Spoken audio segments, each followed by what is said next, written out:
Hey coffee lovers, what's up? It's me again, your host, Barista Bipin. Welcome back to the channel. आजको भिडियोमा हामी V60 pour over coffee बनाउन ratio र grind साइजको भूमिका कस्तो हुन्छ भनेर बुझ्नेछौँ. If you are a beginner barista, then this video will be super helpful to you guys. So let's get started. V60 भनेको एक प्रकारको pour over brewing method हो. यसको नाम चाहिँ V आकारको ड्रिपरबाट आएको हो. यसमा पानीलाई फिल्टर पेपर मार्फत कफी ग्राउन्ड्समाथि पोर गरेर ब्र्यू गरिन्छ. यो मेथड एकदम सिम्पल छ, तर त्यसमा बिग डिफरेन्स ल्याउन रेसियो र ग्राइन्ड साइजले ठुलो भूमिका खेल्छ. अब रेसियोको कुरा गरौँ. रेसियो भनेको के हो त? रेसियो भन्नाले पानी र कफीको अनुपात हो. सबैभन्दा सामान्य V60 को रेसियो हुन् 1:15 एन्ड 1:16. 1:15 को रेसियोमा हामीले 1 ग्राम कफीमा 15 ग्राम पानी युज गर्छौँ.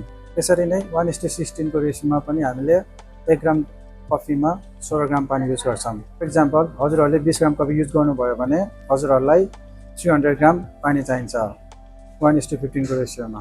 अब रेसियोले कसरी काम गर्छ भनेर बुझौँ है त. मानौँ अब हामी चाहिँ 1:15 को रेसियो प्रयोग गर्दैछौँ. यसको मतलब यदि तपाईँले 1 ग्राम कफी लिनुहुन्छ भने हजुरलाई 15 ग्राम पानी चाहिन्छ.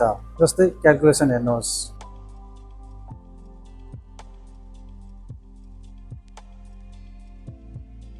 फर्मुला एकदम सिम्पल छ. कफीको एमाउन्टलाई रेसियोले गुणा गर्यो भने हाम्रो पानीको एमाउन्ट निस्किन्छ. यसरी क्यालकुलेसन गर्दा हजुरहरूलाई जुनसुकै एमाउन्टको कफी बनाउन पनि सजिलो हुन्छ. अब यसै गरी 1:16 को रेसियोमा बनाउनु पर्यो भने कफीको एमाउन्टलाई 16 ले गुणा गरिदिनुहोस् अनि हामीलाई चाहिने पानीको मात्रा निस्कन्छ. Now we are going to discuss about the coffee grind size. Grind size भन्नाले कफी ग्राउन्ड्सको मोटाइ वा फाइननेसलाई बुझिन्छ.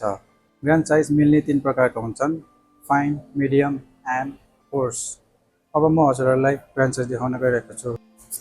यहाँ देख्न सक्नुहुन्छ हजुरहरूले हामीसँग छ fine grind size, medium grind size and course grind size. Course, medium and fine. You can see the difference.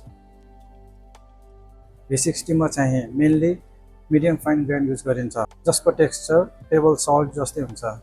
Grind size अनुसार टेस्ट कसरी चेन्ज हुन्छ भने यदि ग्राइन्ड टु कोर्स भयो भने कफी ग्राउन्ड्सबाट छिट्टै पानी पास हुन्छ अनि यसको परिणाम अन्डर एक्सट्र्याक्सन हुन्छ, जसले गर्दा हाम्रो कफीको टेस्ट सावर हुन जान्छ. यदि ग्राइन्ड टु फाइन भयो भने कफी ग्राउन्ड्सबाट पानी पास हुन धेरै समय लाग्छ, जसले गर्दा हाम्रो कफी ओभर एक्सट्र्याक्सन हुन्छ अनि हाम्रो कफीको टेस्ट एकदमै बिटर हुन जान्छ.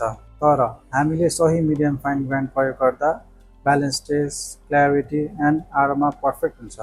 अब रेसियो र ग्राइन्ड साइजको कनेक्सनको कुरा गरौँ. बेसिकल्ली ग्राइन्ड साइजले चाहिँ पानी कस्तो फ्लो हुन्छ भनेर डिसाइड गर्छ.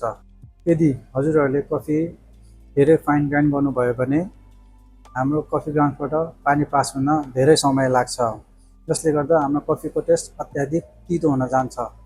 यो ब्यालेन्स गर्नको लागि हामीले रेसियो एडजस्ट गर्न सक्छौँ. जस्तै अलिकति बढी पानी प्रयोग गरेर यसको टेस्टलाई हामीले हल्का बनाउन सक्छौँ. यदि ग्राइन्ड साइज धेरै कोर्स भयो भने यसमा कफी ग्राउन्ड्सबाट पानी छिट्टै पास हुन्छ, जसले गर्दा कफीको फ्लेभर राम्रोसँग एक्सट्र्याक्ट हुँदैन र यसको टेस्ट पातलो र सावर आउँछ. यस्तो अवस्थामा हजुरहरूले रेसियोलाई एडजस्ट गरेर अलिकति कफी बढी वा पानीलाई अलिक कम प्रयोग गरेर यसको टेस्टलाई ब्यालेन्स गर्न सक्नुहुन्छ. सो सिम्पल वर्डमा भन्नुपर्दा यदि कफी ग्राउन्ड्सबाट पानी ढिलो पास हुन्छ भने you can adjust with more water. यदि हजुरको कफी ग्राउन्ड्सबाट पानी छिट्टै पास हुन्छ भने you can adjust with more coffee or you can adjust with less water.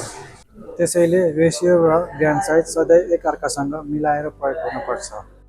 सही रेसियो र सही ग्राइन्ड साइज मिलाएर एकदमै ब्यालेन्स कप अफ कफी तयार गर्नु नै V60 को स्किल हो. आई होप हजुरहरूले यो भिडियोबाट रेसियो र ग्राइन्ड साइजले V60 को टेस्टमा कस्तो फरक पार्छ भनेर राम्रोसँग बुझ्नुभयो होला. If you enjoyed this video, please give it a like and do not forget to subscribe for more coffee tips and guides. Until next time, keep brewing and enjoy every sip of coffee.